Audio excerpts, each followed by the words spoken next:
गणेशपुरी में वैकुंठ आश्रम के पास बने गर्म कुंड के किनारे माधव हेगड़े का छोटा बेटा खेल रहा था। अचानक पैर फिसला और पानी में गिर गया। लोग दौड़े, चिल्लाए। माधव हेगड़े और उनकी पत्नी शांता दौड़कर आए। बच्चा पानी से बाहर निकाला गया। शरीर निर्जीव था। माधव और शांता फौरन उसे उठाकर बाबा के पास ले गए। बाबा ने बच्चे को देखा और बोले, एक बोरे में डालो, सब लोग चले जाओ। माधव हेगड़े अब तक बाबा की हर परीक्षा में पास हुए थे। उन्होंने हर मुश्किल में बाबा पर भरोसा रखा था, पर आज वे एक टूटे हुए बाप थे। लेकिन बाबा की आज्ञा थी, वे चले गए। और जब वापस आए तो बच्चा जीवित था, खेल रहा था जैसे कुछ हुआ ही ना हो।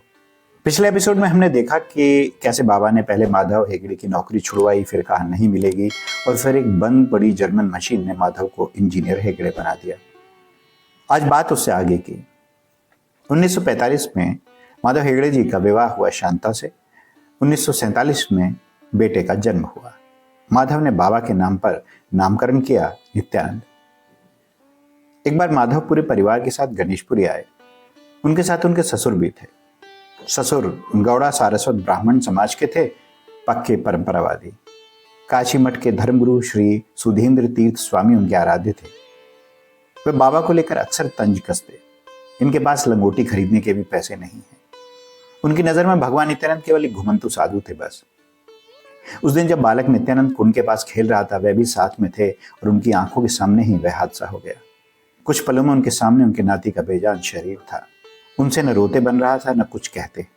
जाहिर सी बात है, इसका दोष भी वह भगवान नित्यानंद पर ही मरते। माधव ने कांपते हाथों से अपने बेटे को उठाया और दौड़े बाबा की तरफ। शांता साथ में थी, रो रही थी, पता नहीं क्या क्या कह रही थी। उन्होंने बच्चे को बाबा के चरणों में रखा। बाबा ने एक नजर देखा, न घबराए, न अपनी जगह से उठे, बिल्कुल शांत, और बोले, बच्चे को एक बोरे में डालो और यहां से सब लोग चले जाओ। माधव पहले तो हिचकिचाए, लेकिन उन्हें अपने गुरु पर, उनकी कृपा पर भरोसा था। बच्चे को बोरे में रखा गया और सब लोग चले गए। कुछ देर बाद बाबा ने आवाज दी और जब सब वापस आए तो बच्चा बोरे से बाहर था, एकदम स्वस्थ, खेल रहा था, बाबा के पास बैठा हुआ, जैसे उसे कुछ हुआ ही ना हो। माधव और शांता की आंखों से आंसू रुक नहीं रहे थे। लेकिन एक और इंसान था उस दिन जिसकी आंखें भर आई थी। वह ससुर जो बाबा को घूमने वाला साधु कहते थे, जो उनकी लंगोटी का मजाक उड़ाते थे, वह उस दिन वहीं थे। उन्होंने अपनी आंखों से देखा था अपने नाती को पानी में डूबकर मरते हुए, और फिर बाबा के पास जीवित। उस दिन उनके भीतर कुछ टूटा। वह परंपरा नहीं टूटी, वह अहंकार टूटा, वह दीवार टूटी जो इंसान अपने चारों तरफ बना लेता है। मैं जानता हूं, मैं समझता हूं, यह सब ढोंग है। ससुर बाबा के पास गए और चरणों में झुक गए। जो आदमी बाबा को मानता ही नहीं था, उस दिन उसने बाबा को अपना गुरु बना लिया। माधव हेगड़े वर्षों से बाबा के भक्त थे, लेकिन घर में यह बात हमेशा एक कड़वाहट घोल देती थी, और उस दिन वह कड़वाहट हमेशा के लिए खत्म हो गई।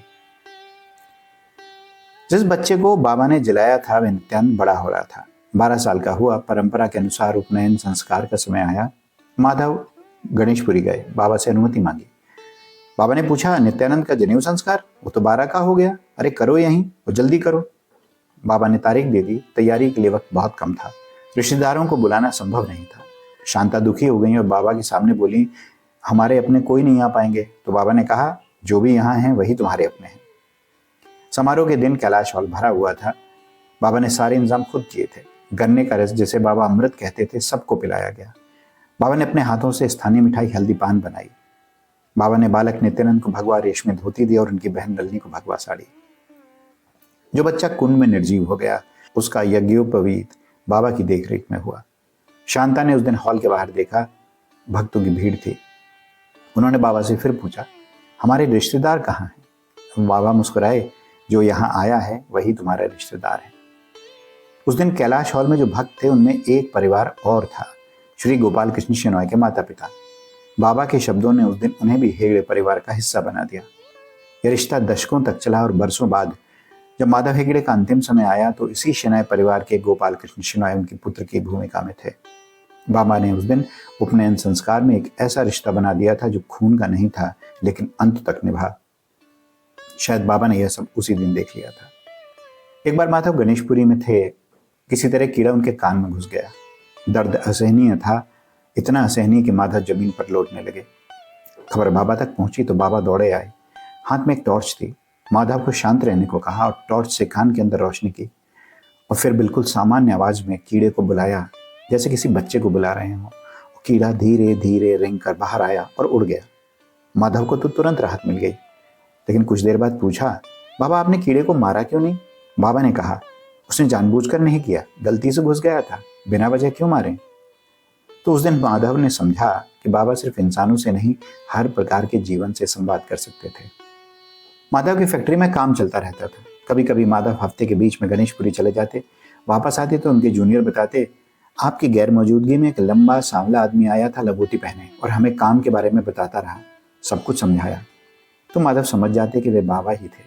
गणेशपुरी से यहाँ कैसे आए, ये सवाल माधव ने कभी नहीं पूछा। कि बाबा का स्वभाव था, अपने भक्तों का काम उनकी जिम्मेदारी वो स्वयं देखते थे। और एक बार फैक्ट्री में मजदूर आंदोलन हुआ। यूनियन के नेता माधव के केबिन में घुस आए, गुस्से में टकराव के लिए। माधव की कुर्सी के पीछे बाबा की एक तस्वीर थी और तभी उस तस्वीर से एक दहाड़ उठी, शेर की दहाड़। नेता भाग खड़े हुए। माधव ने बाद में कहा, मैंने खुद वह दहाड़ सुनी थी, मुझे पता था वे बाबा ही थे। एक सुबह गणेशपुरी के वैकुंठ आश्रम में माधव बाबा के कमरे के दरवाजे पर पैर फैलाकर बैठे थे। बाबा अंदर थे, बाबा के अलावा और कोई अंदर नहीं था। माधव ने अचानक कमरे में एक साधु को बाबा की ओर आते देखा। लंबे, भारी भरकम, सफेद जटाएं, लंबी दाढ़ी, जैसे ऋषि विश्वामित्र का वर्णन पुराणों में मिलता है। माधव चौंके, ये अंदर कैसे आ गया? मैं तो दरवाजे पर बैठा था। लेकिन साधु अंदर थे। वो बाबा के पास पहुंचे, उनका हाथ थमा और दोनों साथ टहलने लगे जैसे पुराने दोस्त हों, हंसते हुए जैसे पुरानी यादें दोहरा रहे हों। टहलते टहलते जब वे माधव के पास आए तो साधु रुके और माधव से बोले, जानते हो, मैं इनका मित्र हूं हिमालय के समय से। हम लोग एक दूसरे को 700 वर्षों से जानते हैं। और यह सुनकर अचानक बाबा का चेहरा बदल गया। वे भयानक क्रोध में आ गए, साधु की छाती पर जोर का हाथ मारा और साधु तुरंत अदृश्य हो गया। माधव घबरा गए, पूछा, बाबा वे कहाँ गए? आप नाराज क्यों हो गए? बाबा ने कहा, उन्होंने गलत किया, ये बातें तुम्हें बताना ठीक नहीं था। अगर लोगों को ऐसी बातें पता चलेंगी तो यहाँ अनावश्यक भीड़ जमा हो जाएगी गलत कारणों से। 700 साल बाबा किस युग से इस धरती पर आ रहे थे? यह प्रश्न माधव के मन में रह गया तो बाबा ने कभी जवाब नहीं दिया।